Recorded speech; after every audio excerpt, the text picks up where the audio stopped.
They say evil moves fast. But not this kind. Not him. Angel Maturino Reséndiz wasn't in a hurry. He didn't drive a car, didn't buy bus tickets. He rode the trains, slow, loud, forgotten freight trains that cut across the American countryside like steel veins. He'd slip off a rail car, under cover of night, cross through empty lots, past junkyards and grain silos, and into towns no one thought twice about. Then he'd pick a house. Not just any house. A home close to the tracks, often with the light still glowing softly in the windows. A place where someone was awake. A place that felt warm. Then he'd enter, and by morning the warmth would be gone, replaced by silence, blood, grief. He didn't stay, he didn't steal, he killed, he left. And then he was back on the rails, moving again. By the time America realized what was happening, he had already left a trail of bodies from Texas to Kentucky, from Illinois to Georgia. There was no pattern in his victims, only in the rhythm of his horror. The train came, then the murder, again and again. This is his story, told through 3 towns, 3 victims, and 1 voice that lived to tell the tale. Somerville, Texas, March 1997. It was the sound that woke him first, the long moaning cry of the midnight train, cutting through the stillness like a memory too loud to ignore. James Booker opened his eyes slowly, blinking into the dark of the living room. His old recliner creaked under his weight as he shifted, bones aching from age and stillness. He'd fallen asleep watching the news again. "Damn train," he mumbled. He could hear it every night, the 2:13 a.m. run, carrying freight through central Texas like it had done since before he was born. He hated it, not for the noise, but for what it reminded him of. All the places he hadn't seen, all the places he'd never go. Norma stirred from the bedroom down the hall, her familiar cough muffled by the walls. "Train's late," she called. "Only by a minute or 2, James said, rubbing his face with a dry hand. "Still on time, mostly." He stood up slowly, knees cracking, and turned off the TV. The room was bathed in shadows, only the porch light casting a glow through the blinds. He walked to the kitchen, poured a glass of water, and drank in silence. Outside, the train thundered past. Long, endless. A steel beast hauling midnight behind it. And then, quiet again. The kind of quiet that makes your ears ring. The kind of quiet that means something's missing. James paused at the sink, glass in hand. The porch light flickered. He squinted, looked closer. Was there movement outside? He turned to the front window, pulling the curtain back just a touch. Nothing, just the yard, the gravel path, the woods beyond, and the tracks. "Don't get paranoid," he told himself, setting the glass in the sink.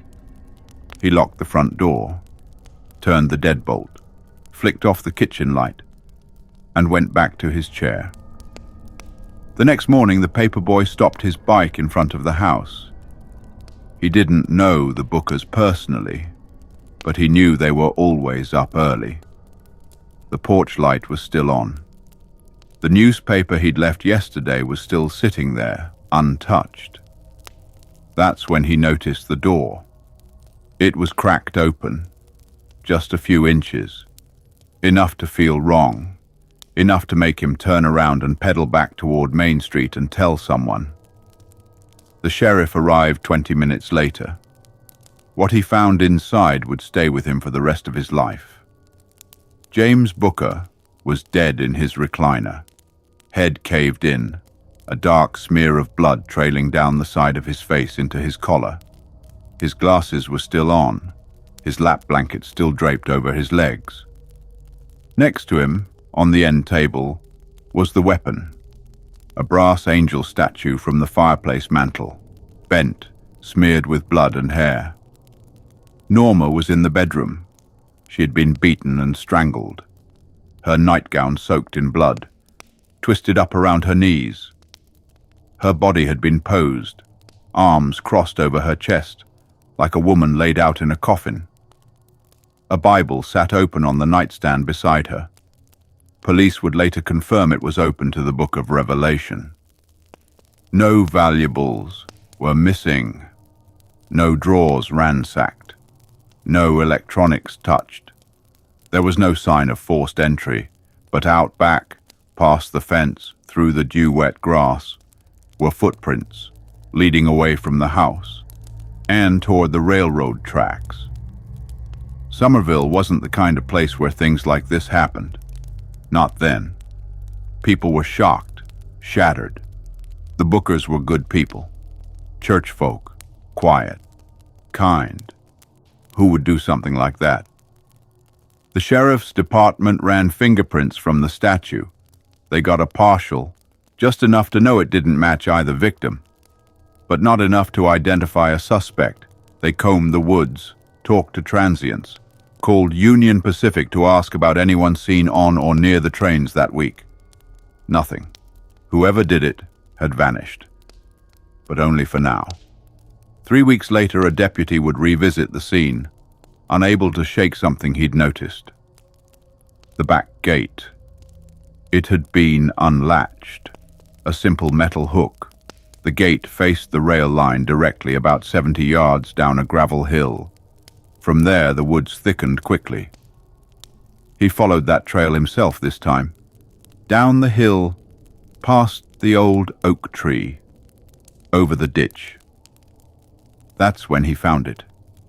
An empty fast food bag, a pair of worn-out boots half buried under a bush, and a Gideon Bible, torn, stained, with several passages circled in pen. One verse was underlined twice. Behold, I come as a thief in the night. Revelation 16:15.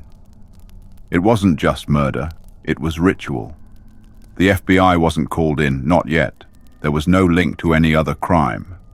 No evidence of serial activity. Just a quiet double homicide in a small Texas town. Tragic but isolated. Except it wasn't. It was the beginning. The train had come through Somerville that night, and with it, a man no one saw coming. A man who would strike again, and again, and again. Weimar, Texas, June 1999. There are towns you pass through and forget. They exist between exits, the kind of places where the gas station doubles as the post office, where the grocery store has one aisle for meat and another for fishing tackle. Weimar, Texas was one of those towns, wedged along a bend in the tracks that still carried cargo across the southern states. Weimar never made the news, never needed to. A quiet, German-rooted community with church on Sunday, Little League in the summer, and the same faces behind the same counters for the last 20 years. And one of those faces, one of the brightest, belonged to Nomi Venza. She was 26, a teacher, newly graduated, enthusiastic, and already beloved by the kids in her ESL classroom.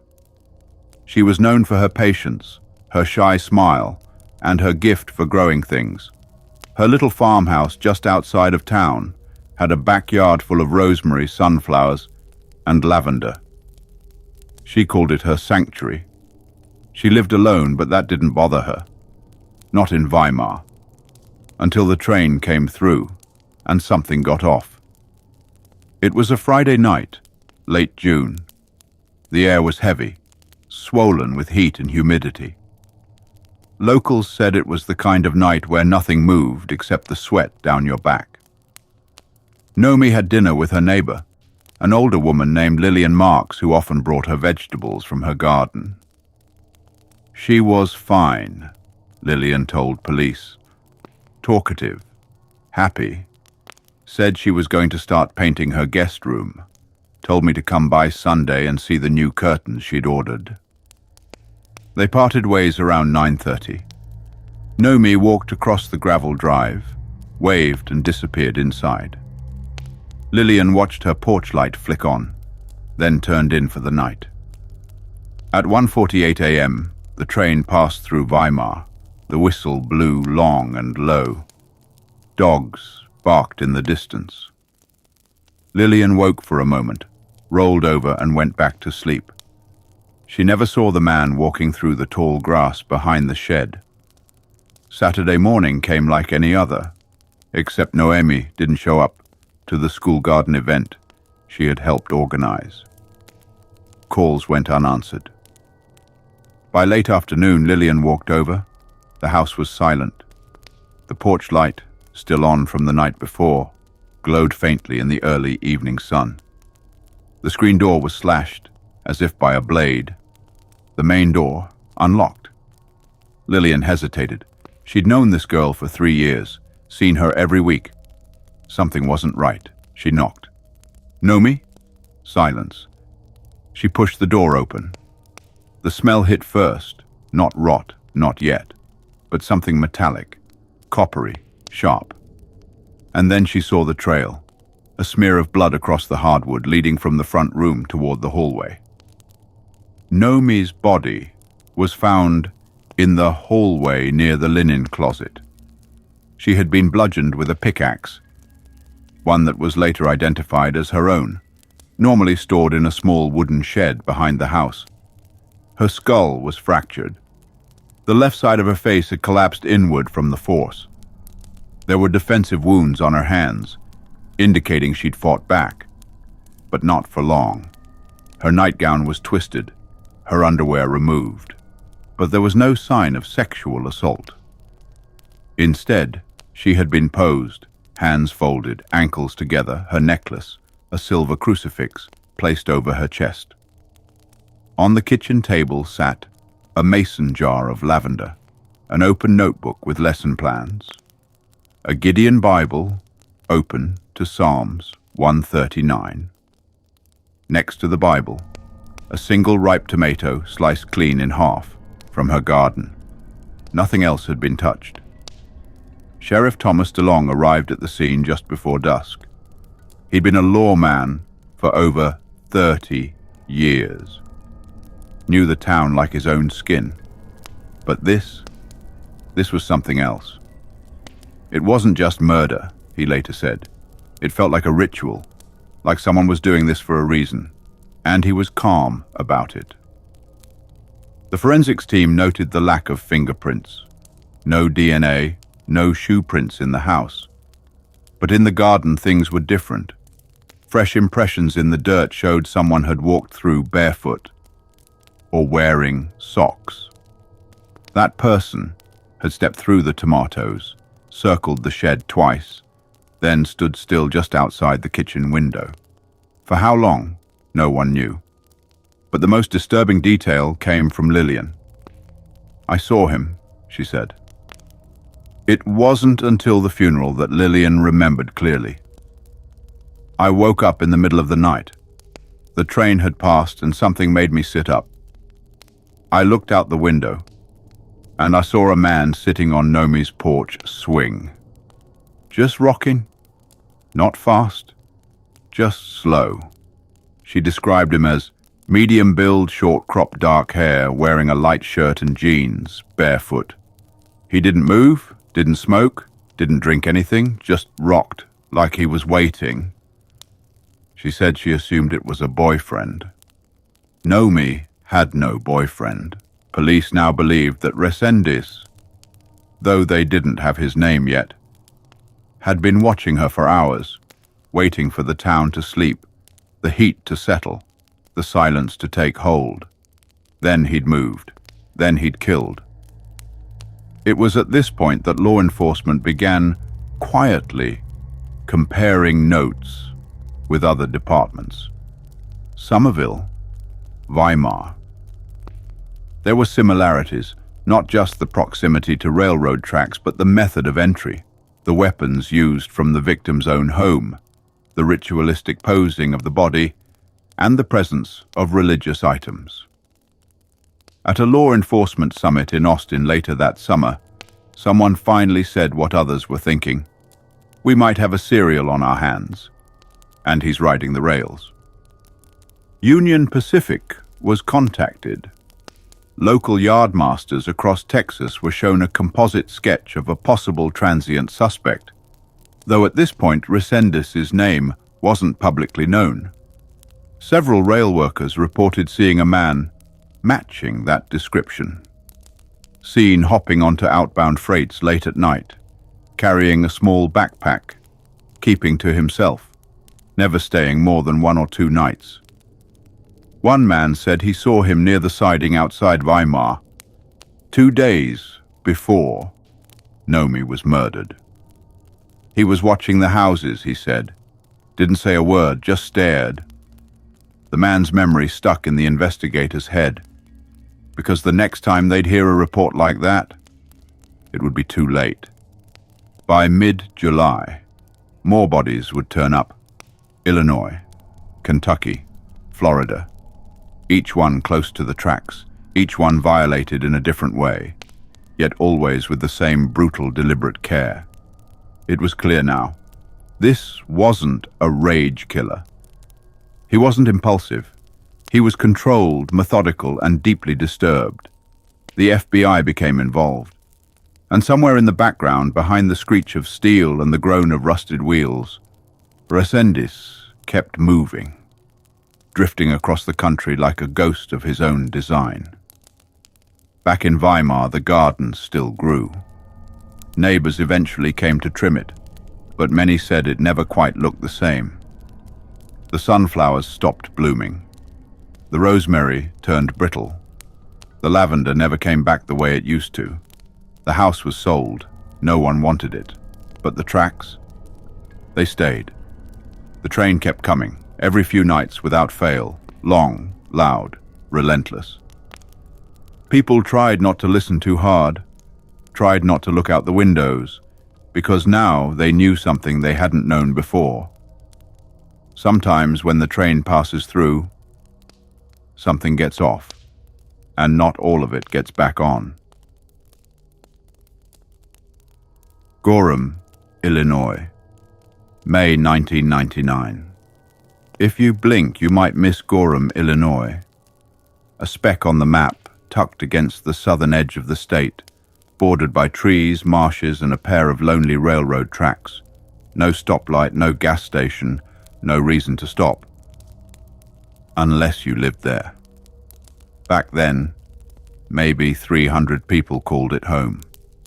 The kind of place where you know your neighbor's dog's name better than their birthday. Where the rhythm of the train becomes so constant, you forget it's there.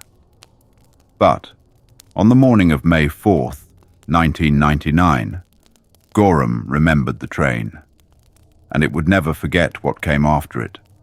George Morber was 80 years old and tired of his body, a retired signalman for the Illinois Central Railroad.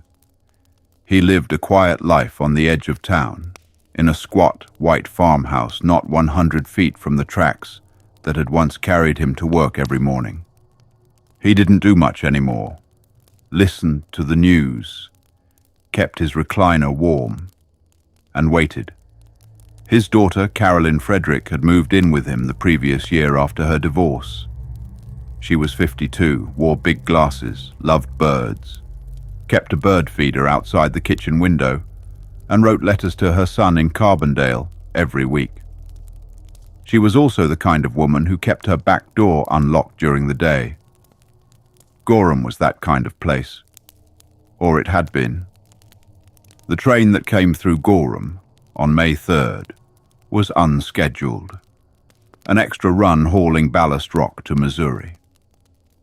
It passed through town at 2:36 a.m., with no fanfare, and no reason for anyone to be awake. Except someone was.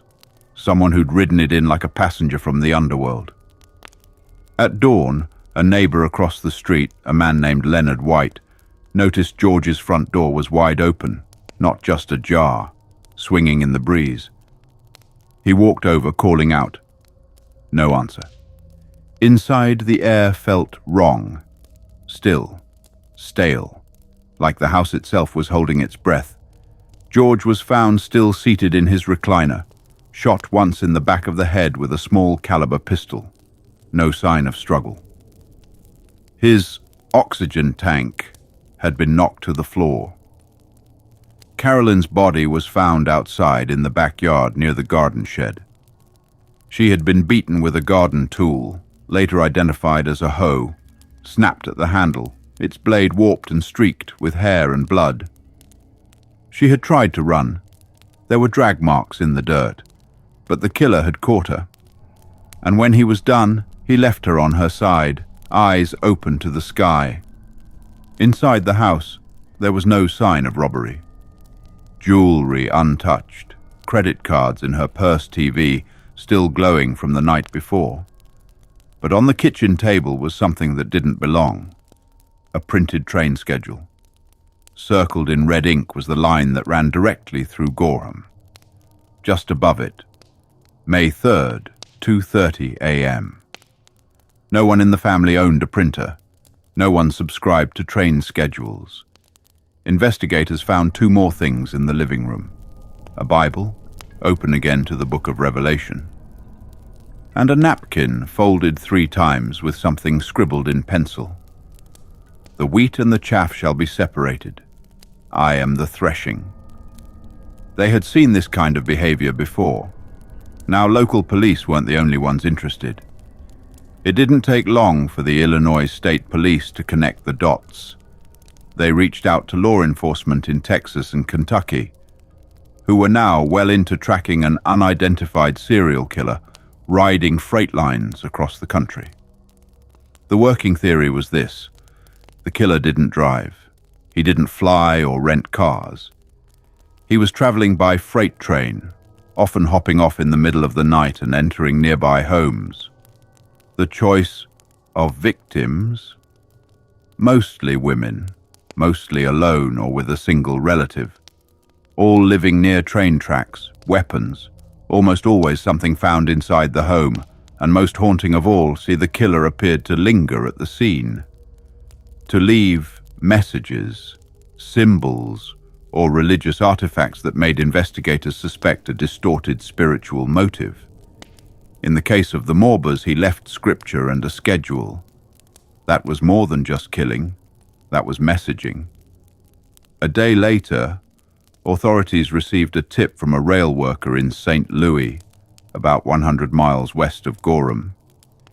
He'd seen a man fitting the FBI's description climbing off a flat car behind a warehouse 2 days earlier, barefoot, carrying nothing but a small cloth bag.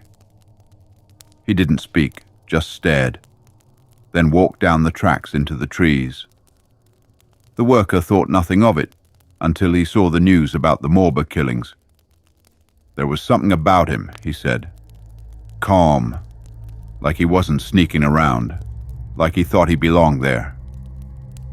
The FBI took the lead. They now had physical locations tied to a central route, and they had a name: Angel Maturino Reséndiz. Mexican national. Multiple aliases. Previously deported. Criminal record including burglary, trespassing, and assault. He had vanished into the system. No digital footprint. No job, no car. Nothing traceable, just his boots, his delusions, and the rails. Back at the crime scene, a team combed the edge of the property. Beyond the garden shed, where Carolyn's blood was still drying in the dirt, they found impressions. Not just footprints, though there were those, but something stranger. Crosses, scratched into the soil with a stick or a finger, some upright, some inverted, and a pattern in the trees beyond the property line. A kind of campsite, arranged with rocks, a pile of torn clothing, and a stack of empty water bottles. The fire pit was still warm. Whoever had been there hadn't gone far. But the dogs lost the scent after 50 yards, and the next train had already come through. For the first time, national media caught wind of the case. Dateline, 60 Minutes, local stations. They all ran the same headline: Killer rides the rails. Who is the phantom on the tracks? The image of the train, once symbolic of progress, of westward expansion, now became a vector for fear. People who lived near train lines began double-bolting doors, chaining fences, installing motion lights. Parents told kids to stay indoors after dark. Old stories came up again, about railroad men who died on the job, drifters who haunted the trestles, the grey man seen walking the ties with no face. But this wasn't a ghost story. This was a man, real, flesh and blood, and getting closer with every whistle. That summer, a conductor on a freight line outside Little Rock, Arkansas, spotted someone walking along the tracks at dawn. He slowed the engine, blew the horn. The figure stopped, turned, stared. He was covered in dust, his face blank, hands empty. Then he stepped into the trees. The conductor called it in. Police searched the area. They found a plastic bag with a few items: a train schedule, a Bible with pages torn out, a photo of a woman and child, no identification, and a letter written in Spanish. The letter read, "I go where I must. The Lord is my conductor. The sinners show themselves. I ride, I clean, I disappear. The blood is not mine. It is theirs, and it is justified." Signed, El Angel. He was no longer unknown, no longer a ghost. He had a name, a path, and a body count that was growing by the week. The railroad killer was real, and the manhunt had officially begun. Lexington, Kentucky, August 1997. There's something deceptively peaceful about railroad tracks at dusk, especially when you're young, in love, holding hands. That's how Holly Dunn remembers it. The walk, the warmth, the sound of insects humming from the trees, and brush along the tracks. The last purple-gold light of a Kentucky evening curling down behind the hills. She walked there with her boyfriend, Chris Meyer, on a night that should have been like any other. They were college students at the University of Kentucky. Holly was bright, personable, studying speech pathology. Chris was warm, quick to laugh, and going into engineering. It was supposed to be a short walk. It would become the worst night of Holly's life. And the moment that finally gave a name to the ghost on America's tracks. It started, as these things often do, in silence. Chris and Holly were walking alongside the tracks, gravel crunching underfoot, just past a bridge that spanned a small ravine. They were talking about classes, about dinner, about nothing at all. Then Holly noticed something out of place, just a shape at first. There was a man standing in the trees, she later said. He wasn't moving, just watching us. The figure stepped forward, not running, not shouting, just moving deliberately, like someone who already knew what was going to happen next. He had a sharp object, possibly an ice pick or a railroad spike, and a small canvas sack slung over his shoulder. He spoke with a faint Spanish accent. "I don't want to hurt you," he said. "I just want money." But it was a lie. What happened next would be seared into Holly's memory forever. He ordered them off the path, tied their hands, made them sit on the ground. Then he pulled Chris away. Holly screamed. Chris shouted back, tried to reason, to fight. The man struck him repeatedly in the head with a rock. He killed Chris right there, feet from the tracks. Then he returned to Holly. She was assaulted, then beaten with the same rock. Her jaw was fractured, her face bruised and bleeding, her hands still bound with slick with dirt and blood. The man left her for dead. And then, like always, he vanished into the trees. But Holly didn't die. Blinded by blood and shock, she rolled over and began to crawl. Every inch hurt. Her head throbbed with pain that didn't seem real. Her legs barely moved, but she kept going, past the tracks, toward the sound of traffic, toward light. She found help, she survived, and she remembered everything. Police were stunned. This was the break they'd prayed for. A survivor, coherent and able to give a full description. From her hospital bed, Holly told them, he had a medium build, Hispanic features, close-cropped hair. Wore a tucked-in shirt and pants that looked worn, like he'd been on the road. He didn't smell like alcohol or drugs. He was calm, almost polite at times, like he believed he was doing something he was meant to do. When detectives showed her a lineup, she didn't hesitate. "That's him," she said, pointing. "That's the man who killed Chris." The name on the photo? Angel Maturino Reséndiz. The Lexington attack had occurred 2 years before the Morba murders in Illinois. And yet, the method was the same. Near a railroad line, sudden appearance from the trees, use of blunt objects, post-assault vanishing act. Now, with a living witness, the FBI could connect more than just dots.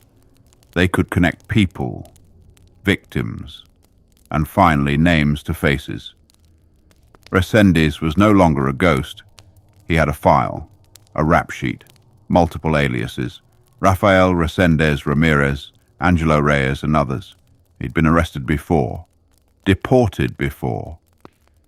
And he always came back, riding the rails, sleeping in switching yards, living like a shadow in America's forgotten places. FBI profiler Mark Young described him like this: Resendiz isn't insane, he's controlled. He believes what he's doing is divinely sanctioned. He sees sin where we see normalcy. And the tracks? To him, they're holy ground, a path he walks to fulfill his mission. Resendiz believed that sin marked people visibly, like a stain only he could see. That murder, if justified, was not wrong. That the rails were sacred paths, carrying him from one judgment to the next. He was both religious and predatory, like a self-appointed executioner of invisible crimes. And the more the FBI learned, the worse it got. Because he wasn't hiding in one city. He was riding through hundreds. The manhunt became national news. Holly Dunn's testimony, brave, composed, unwavering, brought the first real human face to the story. For the first time, America wasn't just hearing about bodies. They were seeing someone who had lived, and her survival terrified people even more, because it meant the killer wasn't just dangerous. He was still moving, still out there, still boarding trains and hopping off in towns no one remembered until it was too late. In the weeks after the media aired Holly's account, letters began arriving at police stations and newspapers. Some were from cranks and conspiracy theorists, claiming they'd seen Resendiz in diners, on buses, in libraries. But one letter stood out. It arrived at a sheriff's office in El Paso, written in scrawled Spanish, unsigned. Translated, it read, "She was supposed to die, but she was not stained. She prayed when I struck her. I felt the hand of the Lord stop mine. I thought I could end her. But he said no. I listened." There was no return address. The letter had been mailed from just over the Mexican border. Holly's survival gave law enforcement the credibility to go public, full throttle. They released a most wanted poster, composite sketches, surveillance footage from prior arrests, a map of confirmed and suspected locations. The press dubbed him everything from the train yard killer to the freight phantom. But one name stuck: the railroad killer. The whistle that once lulled towns to sleep was now a warning. And with every passing train, America wondered. Was he in the boxcar? In the woods behind your home? Watching your window right now? And the answer was simple. If you lived near the tracks, he might be.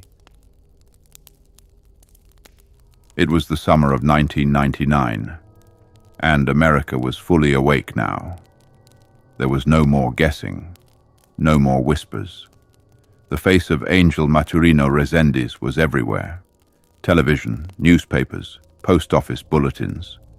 For years, he'd been a phantom, slipping off trains in the night, killing quietly, leaving only questions behind. Now, for the first time, the net was closing. Texas, Illinois, Kentucky, Georgia, they were all after him. The FBI had added his name to the 10 most wanted list.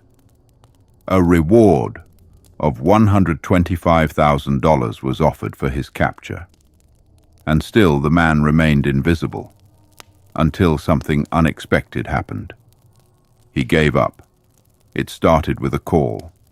A Houston-based crime reporter named Maria Jimenez received an anonymous tip from someone claiming to be a relative of Resendiz. The woman, later confirmed to be his sister, said her brother was tired, that he was ready to turn himself in. But he had one condition. He would only surrender to law enforcement if a priest was present. The FBI coordinated with the Mexican authorities, who contacted Father Ray Flores, a well-known clergyman in El Paso, Texas. Father Ray spoke with Resendiz over the phone. He said the voice on the line was calm. Software, not confused, but resolved. He said the Lord had told him his work was done, that the world was too sinful, that his cleansing was no longer needed. The meeting was set on July 13th, 1999, under the scorching sun of the Texas border. A small group of law enforcement officers and clergy gathered on the Bridge of the Americas, a major crossing point between Ciudad Juarez and El Paso. They waited. At 9:45 a.m., a slender man in a white shirt, jeans, and plastic sandals walked out of the Mexican customs booth. He carried nothing, no backpack, no ID, no weapon, just a small Bible and a folded scrap of paper in his hand. He stepped across the border and into American custody. It was over. At first, Resendiz was silent. He barely spoke during intake, refused food, slept for hours. But when he began to talk, slowly, methodically, it was like floodgates opening. He admitted to 8 murders, then 12. Later he claimed the number was over 20, though not all were ever confirmed. Some details were disturbingly specific. He remembered the names of his victims. He described the sounds their skulls made when struck. He explained how he knew who to kill. I could see their sin, their aura. Some people wear it like a second skin. He said he didn't always plan the murders. The train would bring him to a town. He would walk until he felt it, a pull, a vibration in his chest. He believed God was guiding him. Sometimes he said he didn't want to kill. But the voice came back. The voice always won. Resendiz was extradited to Texas, where he was charged with multiple counts of capital murder. Prosecutors focused first on the murder of Claudia Benton, a Houston doctor and mother of 2. It was one of the most brutal killings and the strongest case. At trial, Resendiz's defense team argued insanity. They pointed to his religious delusions, his disconnection from reality, his belief that he was a divine executioner. But the jury saw the evidence differently. They saw a man who hid his tracks, who changed his name dozens of times, who vanished after each murder, and who knew how to pose his victims, clean up, and disappear. In 1999, he was convicted and sentenced to death by lethal injection. He spent the next 7 years on Texas death row. at the Polunsky unit in Livingston. During that time, psychologists continued to debate his mental state. He wrote letters in disjointed prophecy-like language. He said he had dreams of burning trains, of demons wearing human faces, of fire rising from the rails. He claimed to be an angel, a prophet, a vessel. But other times he laughed with guards, memorized Bible verses, seemed perfectly sane. When asked by a reporter if he regretted his crimes, he replied, "I regret that people suffer. But they were already dead in the eyes of God." He never apologized. On June 27, 2006, Angel Maturino Reséndiz was taken to the death chamber at the Huntsville unit in Texas. He declined a special last meal. He wore a white prison uniform, no shoes. Witnesses included family members of his victims, journalists, and prison staff. As he was strapped to the gurney, he looked around the room slowly, not nervously, but like someone scanning a crowd for recognition. His last words were spoken clearly. "I want to ask if it is in your heart to forgive me. You don't have to. I know I allowed the devil to rule my life. I thank God for having patience in me. I don't deserve it, but I hope God forgives me." At 8:05 p.m., the injection was administered.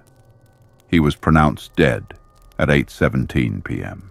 Just like that, the killer who once traveled with the whistle of freight trains in his ears was gone.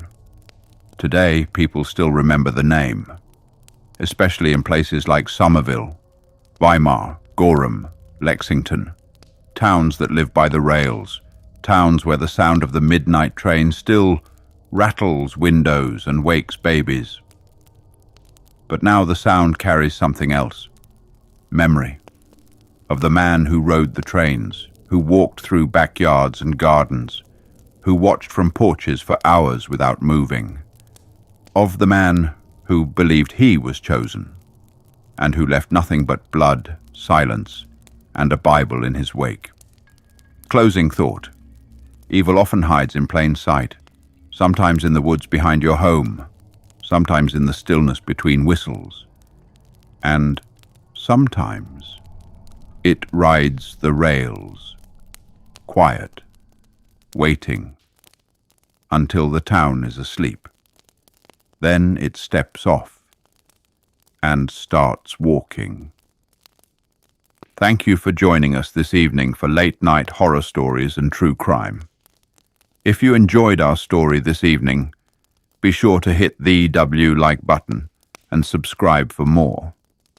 The story of Angel Maturino Reséndiz reminds us that evil doesn't always wear a mask. Sometimes it wears quiet footsteps and rides the rails. If you found tonight's story chilling, please take a moment to like the video, subscribe to the channel, and ring the bell so you don't miss what we uncover next. Until then, lock your doors. Listen closely when the train passes, and remember, some killers never leave a trail. Good night.